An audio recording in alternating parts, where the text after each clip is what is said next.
focus on a long time ago, you know, what it was like in the war, wasn't it rough when we had no shoes, all that kind of stuff. And we wanted to do something that was a bit more contemporary and more to do with the generation that I belonged to, although I didn't go to Mothers, I was just a little bit too young. And Dudlington Library was literally just a few hundred yards from where Mothers was. And I often heard people talk about Mothers and thought, well, perhaps this is a good place to start. So we did a bit of research in the Central Library and realised pretty quickly that there's virtually nothing documented about it. Unless you went there, there's nothing to mark the building out as something special. And we thought we'd do a little local history project, do a few flyers, put them out in the area and see who turned up, expecting one or two old hippies like myself to come along and share their memories of what it was like. And the first session was pretty much like that. We probably had about 20 people come along to it, and we had Carl Chin helping on the research side of it. And you know, it was a good session. And then we were due to do a follow-up one, but in the intervening times I got cancer, so you know, I was kind of out of action for a bit, and then when I got better again, we picked it up and had another reminiscence session. This time we invited Phil Myatt and Spud Taylor, who were part of the management team, to come down and do a panel session. And I suppose we had about 150 people turn up, much to our surprise. We couldn't really cram any more people in. And they come from all over the place. You know, there's a guy who came up on his motorbike from Lincoln, there were people that came from London, and all of a sudden we realised, well, perhaps it's a bit bigger than we thought. And the sessions went on and on and on, and people started bringing stuff in, lending us stuff, writing down their own recollections and sending them in, and giving us their contact details so we could go out and interview them. And all of a sudden we started to amass you know, a fair amount of information, where we started off with just a few little adverts in the Evening Mail, such as on a Mothers, and we knew Montgomery had been recorded there, so we got that as you know, a point of reference as well. But other than that, and people's recollections, there was nothing to say whether, you know, it happened or not, because a lot of the people that we were talking to, you know, time passes, your memory fades, it's not quite what it was. And people's recollections change, and you know, there's a fair amount of research pinning down, well, I saw so-and-so on such and such a night.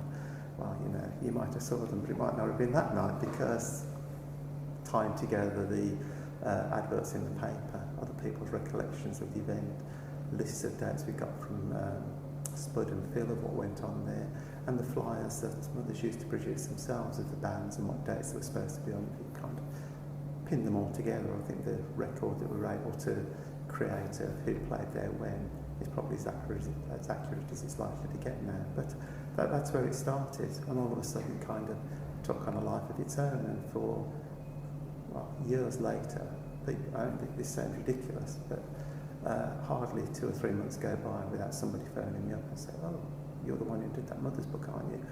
I used to go there, I've got something, or did you know about this? And, you know, we'll start the conversation again, and there'll be a bit more information that comes in. But, you know, I was surprised, because I was walking at the library one night and somebody said, there's a phone call from California for you. I thought, a bit weird. And, you know, somebody had picked up from some link they still got with this country that we were interested in.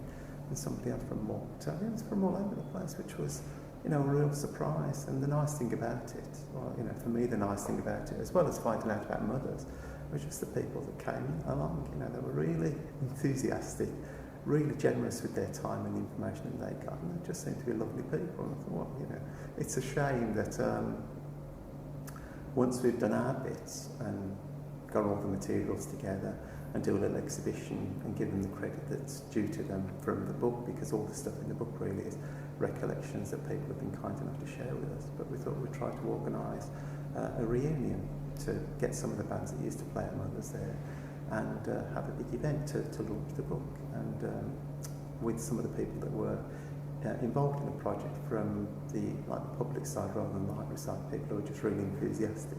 And so I'd like to help this a bit further, like Stella and Yvonne, they were fantastic. But we booked some of the bands that used to play there. We had Chicken Shack and Adrian Henry, the poet from Liverpool, and who else was there? Mick Abrahams, who used to play with Jethro Tull, Blodwyn Pig, and one or two others. We had a show at Ronnie Scott's, which was in Birmingham at the time, and it was a really good event. We had all the posters that were produced for mothers at the time on display. People lent us, and it was really good. Launched the book, flogged a few copies, needless to say, but people had a really good time, and said, can we have another one? So the next year we had another one. By this time, Ronnie Scott's had closed down in Birmingham and was on the way to turning into Johnny Rockets, or whatever it's called now. And we booked the Robin at Merry Hill, when it was at Merry Hill, at Fairport Convention.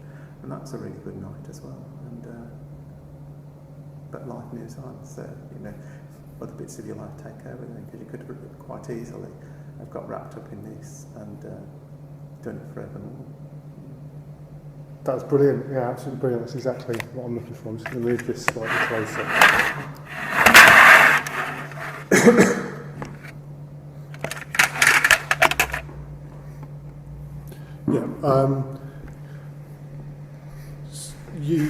Can you tell us why? You got phone calls from California and stuff. That was really good telling us about the process of doing the book. But perhaps in your own words, tell us why Mothers was so important, and perhaps the history of the club. So, in your own words, not necessarily exactly what's in the book or whatever, but just in your own words, why Mothers was so important. And it's really good if you can start off by answering my question in the first two sentences of what you say. That's like a radio technique.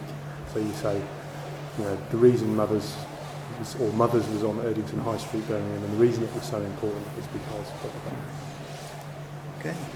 Well, I think the reason Mothers was so important is because it was a very local club. It wasn't in the city centre. It didn't have a lot of hoo-ha about it. If you didn't know it was there, you'd pass it by. There was nothing on the outside to say, this is the home of rock. For 3 years or so, it was the place to go. And I think it was opposite the parish church on Erdington High Street, above a furniture shop with a limited lease, so it was a bit precarious. But when you look at the number of bands that played there, it's just phenomenal. And you think, T-Rex was there, Jethro Tull was there, The Who, blah blah blah, all the others. The list is longer than the bureaucracy. And to think that all of those weren't always playing at the Town Hall, weren't always playing at the Odeon in Birmingham, trying to think what venue at the time, a bit later actually. But they were all coming to Erdington. You've got a maximum capacity of about 200 or 300, I should think, and really enjoying the experience, because the feedback I've had from people who went there was that they'd go there, chat to the band in the bar, they'd let you go backstage, take photos, meet the stars, and it was just like meeting your mate really. You get none of that now.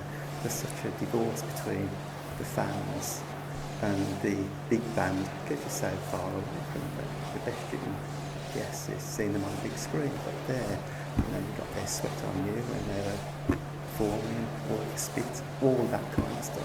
I used to go to party, I used to see all the punk bands in the 80s, 70s and 80s, and I loved that. I couldn't get enough of it. And I think Mothers was like that, of a slightly earlier era. And as I say, it was just local to Erdington. It wasn't in the city centre. It was just somewhere that if you didn't know it was there, you'd pass it by, so you had to be like one of the economy centre to know it was there. I think that's the nice thing about it. It's underground in the true sense of the world, and at that time, that it was described as underground music, or that sort of vibe. And they didn't go out of the way to promote it. It was fantastic venue, but people knew it was and sort it out. Great, that's good. One of the things which comes across in the book is just what a dude Phil Mayett was, and how hard he worked. He's a really hard-working man, and people might not view it as the traditional sense of, standing at a forge or a lathe, but he went out and did the work, socialising, keeping up to date, and so on. And he's now passed. You obviously met him. Perhaps you can tell us a little bit more about that little bit of magic that he brought to it. And also, in the book, people talk about the name as well, Mothers. Maybe it all just started off being such a cool place because it had this great name. Yeah. Well, when I met Phil, I met him a few times. If you could start off by sort of saying, perhaps some of the magic of Mothers was down to one of the main people on the staff, Phil Mayett. Okay.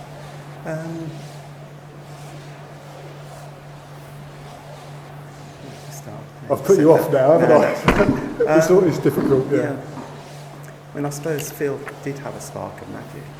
And he got a lot of charisma. Sorry to interrupt, but Phil Mayett, because otherwise, see, I would have to I would have to explain who Phil is before, and Phil Mayett, the promoter, the proprietor. Yeah. I think part of the magic from Mothers and why it was so successful was down to one of the promoters, Phil Mayett. I met him later in his life, and he'd still got an awful lot of charisma. He'd really got a sparkle in his eye. He'd still got an eye for the ladies, and he dressed really sharp for somebody who must have been well into his 60s when I met him. But seeing photos of him from the Evening Mail from the period when Mothers was his height, he hasn't really changed that much at all. He'd still wear neckerchiefs and look very glitzy, and I can imagine him still slinking on an Afghan coat and lunging down the road. He didn't put on any weight. He was still very slim, still had tousled hair, and looked the business really. But in the conversations I had with him, he was very passionate about music, very passionate about Mothers, and very passionate about his involvement in it all, and really saw it that he was the driving force that made it the success it was, because he went out to seek the bands out. He tried to do the deals with the Lou Grays and ATVs and all that kind of stuff, and make it a big success. And he'd be the one taking them down to the Elbow Room last and afterwards for late night drinks after the show and doing all the socialising. And when you look down his address book listing, there's everybody in there, from Jeff Beck, Pete Drummond, everybody. So, his contacts were far and wide, and he would travel the world to seek out bands, because he was one of the first ones to promote Richie Havens in this country. He went on to a certain amount of fame in the 60s, and he picked up other American bands like that. And he got the vision, I think, to realise that Mothers got a limited capacity sometimes, so if you wanted to get a really big band and make a bit of money at the same time, Mothers wasn't the place to put them on, because you couldn't get the capacity. So we put on bands like the Mothers of Invention as Mothers Nights at the Town Hall and run all-nighters there, or at other local arts festivals at the Mothers Nights there. And it was that kind of vision and entrepreneurial zeal which I don't know how common it was in the 60s, but I imagine it was, because there were lots of people trying that. But he'd certainly got a spark of magic, and he's certainly still got a lot of charisma when I knew him. That was great. Just going to see what sort of time we're on. I'm meeting a chap from a band called Frosty Moses. Yeah. Later. I don't know if you ever had any contact. Did Phil ever mention Frosty Moses? No. No. Frosty Moses were the almost made it. Yeah. Birmingham's. Yeah. Okay. I had this idea. I've got this idea about the blues boom of the mid '60s, when these blues bands came to Birmingham, and how that influenced the young musicians of Birmingham in particular. Because these blues bands, I have to remind myself that these blues bands, they played every city in the country, but in different cities they had a different impact. And in Birmingham, they had an impact on the musicians who went on to create heavy metal. I wondered if you had any insights into that at all. Don't worry if you don't. Not really. Okay. No, sorry. Can you talk more about? Can you talk about any stories that are not in the book? And it'd be great if there's anything connected with Judas Priest, Black Sabbath, or Led Zeppelin, because that's the subject of Home Metal. Don't worry if you haven't, but I was just thinking of a story which didn't quite make it into the book, or which people, the DVD extra. No, I think virtually all the stories in the book were the ones that came our way. The only things that didn't go in it were things that people said specifically, I wouldn't like this to go in there. I mean, in the conversation we had with John Peel, he wrote a lovely piece about his recollections of Mothers and being the DJ there, but there were parts of that he didn't want in because, well, shall I read you the letter? I'd love to have a look at it. Well, no, shall I just pause this and then you can just tell me, because I don't want this going down. If this, okay, we're back recording now after that little revelation about Mr. Peel. Would you care to give any kind of thoughts on why heavy metal has had such an enduring global appeal? Or, no, well, actually, why... I appreciate you might not have much to say about metal, but why... You've probably already done it, kind of, but why the legend of Mothers has spread around the world and people from all over the world do come to... Because it does happen. People from all over the world come to Erdington High Street to look it out. Yeah. I don't know. Sorry. No. Okay, sorry, this is too deep for me. Yeah. But, you know, I do love the music. Yeah. And part of it is because it's so bloody loud. Of those bands, you know, and let's open this up so you can actually have a look at who played.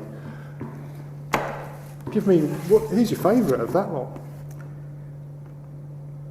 I used to love the Mother Dimension. I'd have loved to have seen those. The ones that played Mothers, I saw quite a few of them, but they've been on the town hall, so I saw T-Rex a lot of time. They were really good fun. Edgar Broughton Band, I thought they were fantastic. I really liked them. And Chicken Shack as well, and I remember going to the town hall, and I think it was Edgar Broughton and Chicken Shack, and it's 25 pence to see the two of them. I remember Stan Webb getting off the stage with his guitar still playing, a huge lead, and he just wandered down the audience and wandered back again. I thought, God, that's so cool. It was. I can't remember. I can't remember. Okay, that's no problem. I was just wondering, was there anybody that you found out about through doing this that you hadn't really engaged with before, and they've remained a favourite? In terms of music? Yeah. God, as I say, it's been a while. I mean, I have a certain amount of critical distance from the home of metal because I never used to like heavy metal as a youngster. I've come to love Black Sabbath. I really have.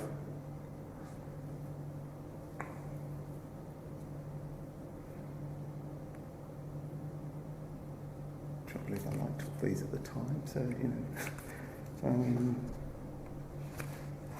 no, sorry, no. Okay, no problem. I'm going to wind it up now, actually. And is there anything else you'd like to say?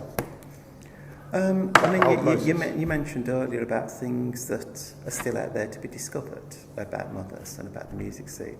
And one of the things that Phil Myatt always talked about was recordings that were made by ATV and other film companies. You know, whatever happened to those films, discs, tapes, whatever. It would be interesting to find out about those. At Mothers? Yeah.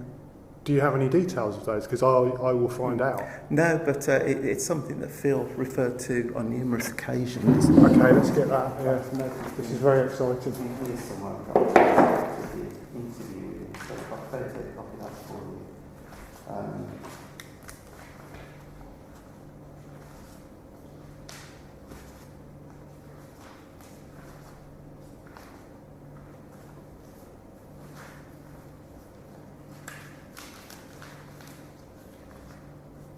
And a few other people had mentioned that they were there when such and such a band were being filmed.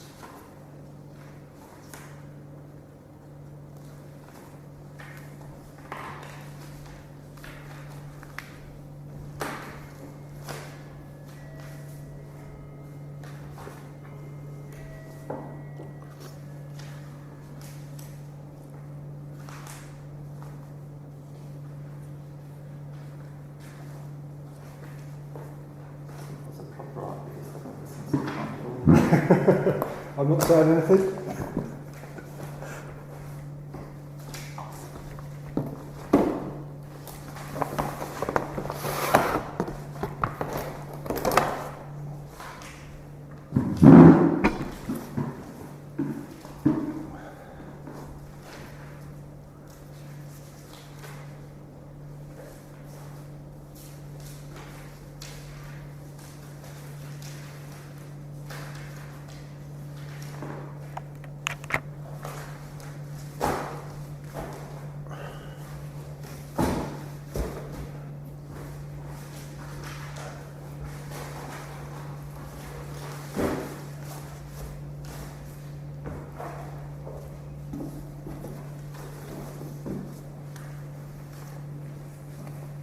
Okay, so the last thing to do is to do sort of an introduction for you. So on the radio you hear people sort of say, hello, my name is da-da-da-da, and I'm da-da-da-da-da. So it's kind of like a two-part sentence, you know. So we might have to do this a couple. I'd like to make sure I've got it. Yeah. So if we can do it a couple of times, leave a little gap after I finish speaking, but it's, as Cilla Black says, what's your name and where you're from? Yeah. My name's Kevin Duffy. I'm from Birmingham, and I work in Birmingham Libraries and wrote Mothers, the Home of Good Sounds. Okay. We'll do that again. If you start with hello, my name is Kevin Duffy. Yeah. Hello, my name is Kevin Duffy. I'm from Birmingham, and put together Mothers, the Home of Good Sounds.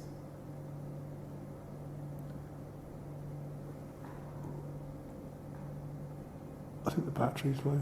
Yeah, the battery's low. It does keep recording though. Can we just do that one more time? But you didn't say it was a book. You just said Mothers, the Home of Good Sounds. Okay, you know, right. The book, Mothers, I might have to write this down. Yeah. Hello, my name's Kevin Duffy. I'm from Birmingham, and wrote the book Mothers, the Home of Good Sounds. Perfect. Right, and I'm going to swiftly move on to the permissions before the tape runs out. What I'd like you to do is read that out.